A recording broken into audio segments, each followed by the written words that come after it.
Well, hello, everyone, and welcome to Doing Business in Bentonville. My name is Andy Wilson, and I'm the executive leader, and I am so glad that you're joining me today. We're continuing our series with a phenomenal company called AIIR Consulting. This company, you have got to get to know this company, and you got to check them out at airconsulting.com, because I will tell you, it's one of the finest companies I've ever worked with and representative on AIIR about the work they do around people development. And so my guest today is one of the high leading experts, Derek Lusk. Welcome to Doing Business in Bentonville.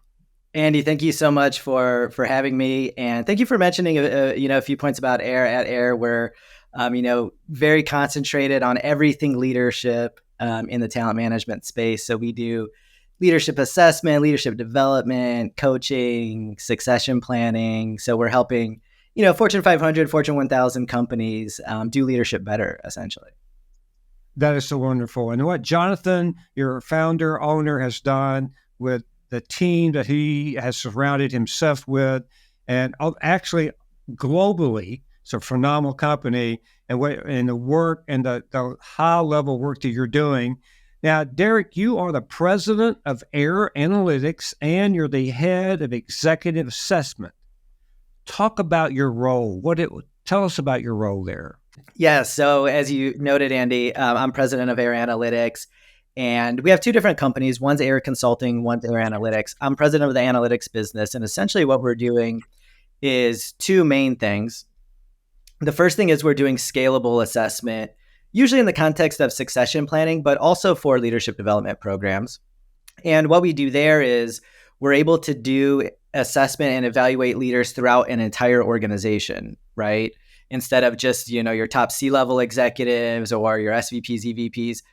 Instead of that, or in addition to that, we're also doing scalable assessment. So we do this as part of leadership development programs, or we also do it when an organization wants to try to identify good leadership early in their career, maybe at, mid-level leadership, first-line supervisors. How do you spot and then develop, but how do you spot and identify the hidden gems, the good leaders in the organization in a very quantitative and data-driven way, right? So that's the first thing. The second thing we're doing is more high-touch, executive-level assessment and succession planning. There we're working with, and a lot of my personal consulting work is at the C-level with CEOs and other C-suite executives, and maybe one or two levels down where, some of our projects we're evaluating, let's say SVPs in the organization, the CEO and the board are trying to identify, which one of these SVPs should be promoted or developed or groomed for EVP, right? So this is a higher touch assessment process where we're doing interviews, psychometrics, 360s, and we're building and making recommendations on who should they kind of groom for the C-level. The third thing we're doing over at AIIR Consulting is more on the development side. So at AIIR Consulting, we do everything development from coaching to, large-scale leadership development programs where there's, 500 people being developed and they're going through workshops and coaching and so forth. And we also do a lot of work in teams. So we do executive team development, team building workshops, and that kind of thing as well. So we're essentially covering everything in talent management as it pertains to leadership on the identification, selection, promotion side with AIIR Analytics, and then also on the development side with AIIR Consulting. That's so interesting. And I want to spend a bit more time because you talked about when you talked about the scalable succession planning. Uh-huh. I really, let's go there for a moment and dig deeper just a bit into that. So when you look at, you mentioned both levels of succession planning, what type of skills are you looking for today in leaders? And maybe, the skill level in the higher level that you talked about, and then the skills that you talked about in succession as people coming in an organization that has still a lot of runway and with a lot of potential. So what are you looking for? Yeah, it's such a good question. And the way I think of it is there are universals in leadership and there are relatives. So if you think of like universal relativism, I guess you could call it. So there are actual universals. Like you have to tell the truth when you're leading, right? In human relationships, you actually have to tell the truth. Integrity is always going to be number one, whether it's 100,000 years ago or 100,000 years in the future. I can promise you integrity is going to be number one always. So that's more of a universal. Then there's relatives. So relatives it's actually different leading in a construction organization versus a biotech company, right? It's different leading in marketing than it is in finance. To your point, it's different leading in executive leadership versus mid-level manager or first-line supervisor. These are all contextual variables to which good leadership manifests a little bit differently, although still having the universals that I noted. So what we do is a process that we call leadership genome, and we build a success profile for either a leadership level, a region, a place around the world. Leading in the Western world is different than other parts of the world. And we build these success profiles so we know exactly what does it take to be a successful CFO at this company, or again, leadership level, or region, et cetera. So we build a success profile, and then we assess against or evaluate against that to identify good leadership in that way. To answer your question, though, there's a lot going on in the world. If you think about leadership today versus even 10 years ago, 20 years ago, it looks a lot different. I would make 2 or 3 points on this topic. The first one is, in general, the world is starting to decentralize a bit. If you think of everything going on social media, fame is even decentralized, art's decentralized. There's cryptocurrency that is trying to decentralize the entire financial systems. Followers have more power than in the past. If you think about business and the Industrial Revolution, a lot different than today in terms of follower power. So you have this kind of movement towards decentralization, and I think that's to deal with complexity. So leaders today are leading in a very complex scenario where supply chains are wildly different. The grocery store had like 6,000 products in the 60s. Now it's like 60,000 products that are coming to the grocery store, right? That's a amazingly complex scenario. Mm-hmm. So a single person, this guy Leonard Reed wrote a book called I, Pencil. And the premise of the book is basically like a single leader, a CEO, a single person doesn't even know how a pencil is produced. Like you don't know the full process to produce a number 2 pencil. A single person doesn't know that.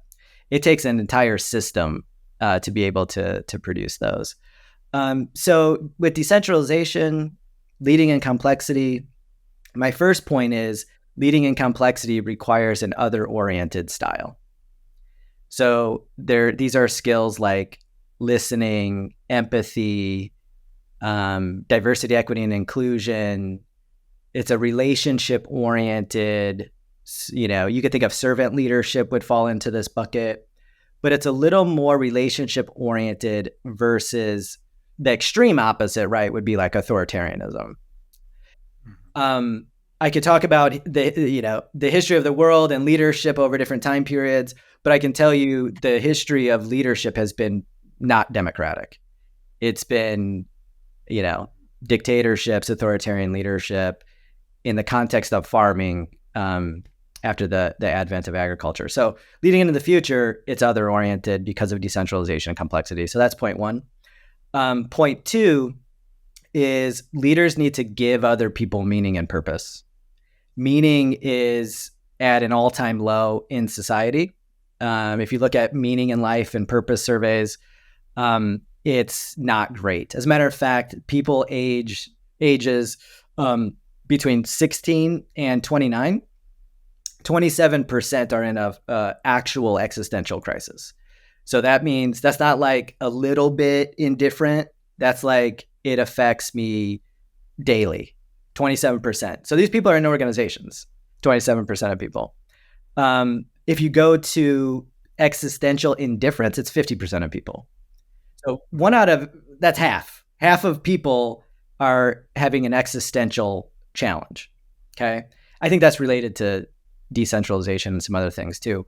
But my second point is not only other oriented, but they really have to bring the vision. They have to bring the meaning and purpose. It's people are not, I promise you, everyone is not going to work just for a paycheck. They want a social cause. They want a social purpose. And Milton Friedman was wrong. Like the primary purpose of organizations is not profit maximization.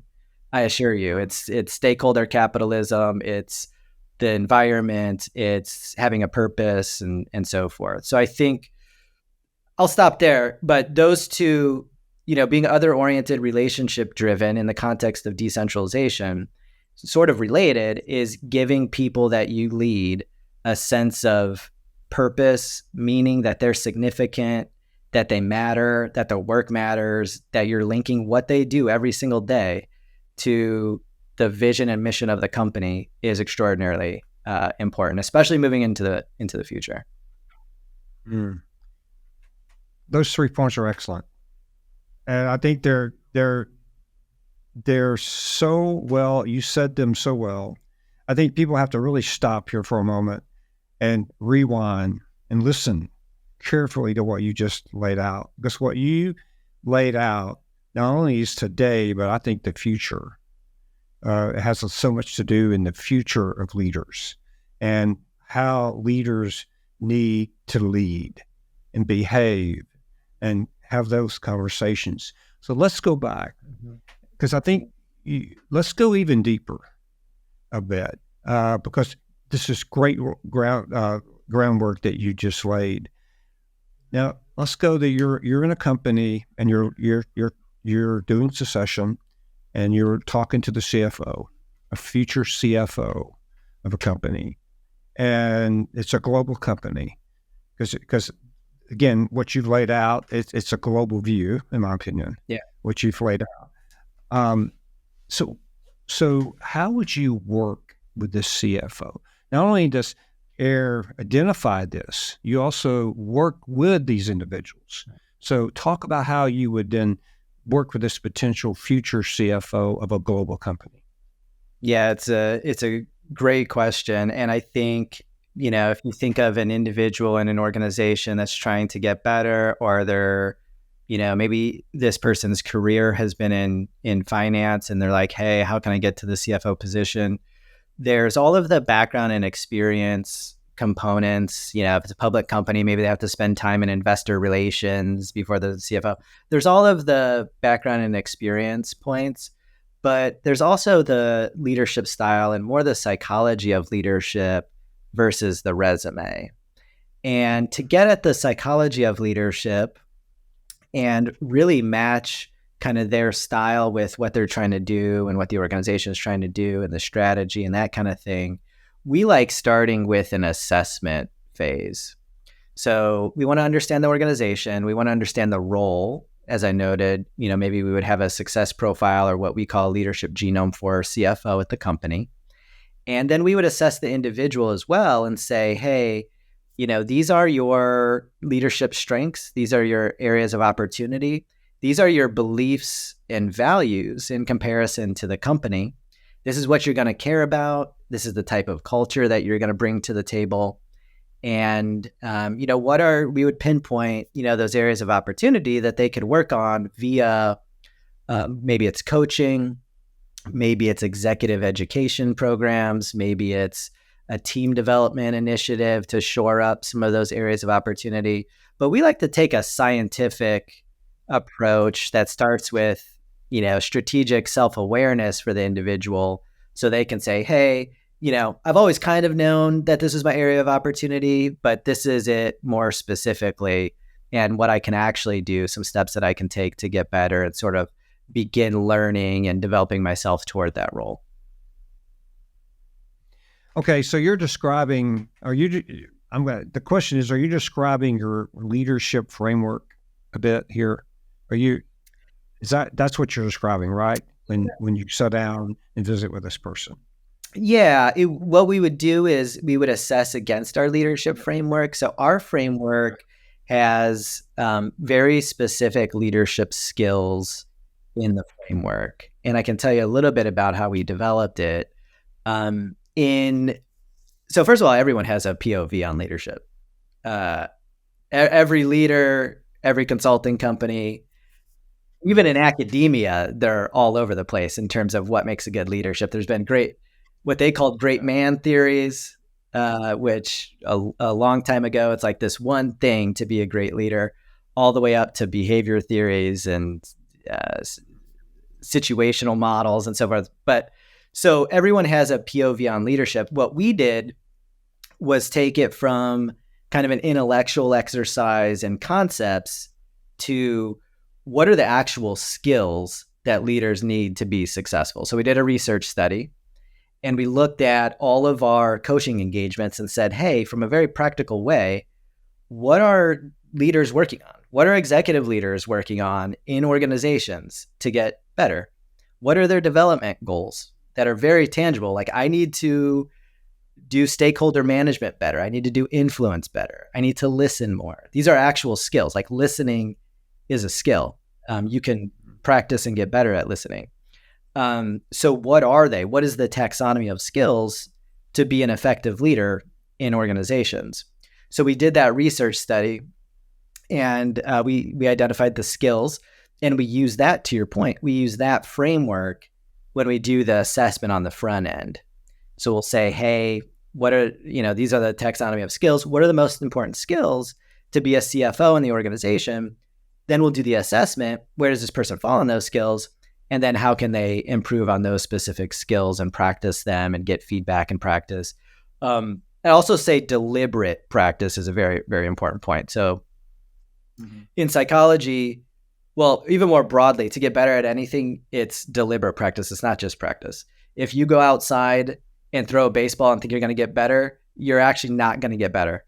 You need to know how to throw a baseball. You need the fundamentals on how to throw a baseball, and you need to practice the technical way that's been proven that it's the good way to throw a baseball. And you need to practice that and get feedback and edit and modify over time. So you don't get better just practicing. It's actually deliberate practice. Great point. So, all right, let's talk about this. So you're making wonderful points. I think I know our viewers are leaning in and listening because as we talk about that, I hope they're also looking at themselves. They're thinking about themselves. They're looking at themselves where they're, what are their strengths? What are their areas of opportunities? Because we're going to give them some information how to get a hold of AIIR Consulting and some of the people there at the end. But let's talk about the future for a moment. As you look at the future, talk about the leadership of the future. What are some of your thoughts that's going to change from what it is today? What's changing? What do you have to do? Especially if, you're on the succession track inside the organization. You've been identified with high potential. You are doing well. You have opportunity to take on more responsibility in the future. Yeah. So if someone is in that space, tell them or suggest to them what they have to do for the future. Yes. So, it's a great question. What I would say is the first thing is the skills that are going to serve you moving into the future are very, again, kind of relationship oriented and visionary and people oriented.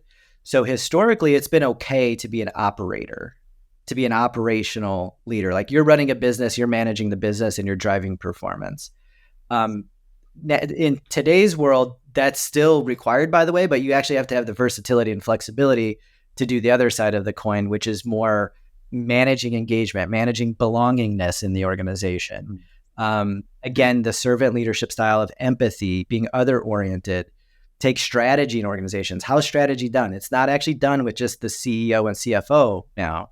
It's actually collecting data points from all stakeholders inside and outside the organization. So if you think of stakeholder management, all of these skills that are very, very relationship oriented, you'll want to ramp those up. And then with my point on meaning and purpose, you'll want to kind of double click on how can I be a strategic visionary, that's able to have a mission, have a purpose, know where I want to go, know where I want the organization to go. Maybe it's just my area of purview, what I'm trying to do in my area of responsibility, have a vision, goals, mission, and so forth, and being able to align all of that together for people. And again, give them more of a meaning and purpose is 100% the future. Like if you even think 50, so my grandpa did not talk about meaning and purpose, by the way, at all. He worked at a steel mill. He went to work every day, and he took pride in this, by the way, but he worked 9 to 5 and he supported his family. He never once, if you asked him, is he getting meaning and purpose in his life or at work? He would think that you asked him like, why is water wet? You know, he would have just not understood what you were even talking about. Right. Followers in today's world have a lot of expectations. The world's more individualistic than before. The individual has more power. The sort of top-down management and leadership approach historically even that was proselytized in MBA schools is not going to work. It's just the world's changing. It's been changing for quite a while. So you still have to do a lot of those things, but you have to also pay attention to the other side of the coin, which again is more vision. It's meaning and purpose. It's bringing people together. It's stakeholder management. It's very relational in nature. How does AIIR? Excellent comments. Thank you. This is so exciting. I could spend a lot of time with you and listen to you and learn because I'm enjoying this so much, and I know our viewers and listeners are. So let's think a bit. So you just shared the talent, the skills necessary for the future. How does AIIR help develop those individuals with those skills? What's your process there? Because now we're still working with this individual that has all this potential, and in this organization. What does AIIR do? How does AIIR come in beside this individual? Yeah, it's I think at the individual level, I'll give you kind of the individual level, and then also maybe a cohort, and from that angle. At the individual level, one of the most powerful ways to develop someone, especially if it's a very senior level executive, is individual coaching and group coaching, because they're very high touch. It's very high touch experience versus sort of a programmatic developmental experience, which we absolutely do and love to do. But we like to fold coaching even into those programs, because maybe there's a skill build portion of the journey where they're learning new skills, and maybe it's in a group setting, but trying those out, having a touch point with a coach, bouncing ideas off of a coach, learning from a coach and so forth is definitely one of the ways that we would do it. But one of the things that we really like to do is better understand the company and what it takes to succeed in the company, and what are they trying to develop in the organization to achieve the strategy. And also, what do individuals in the company tend to struggle with? So we like to do a lot of data analytics. So let's say we're doing an executive leader program. Let's say there's 60 individuals.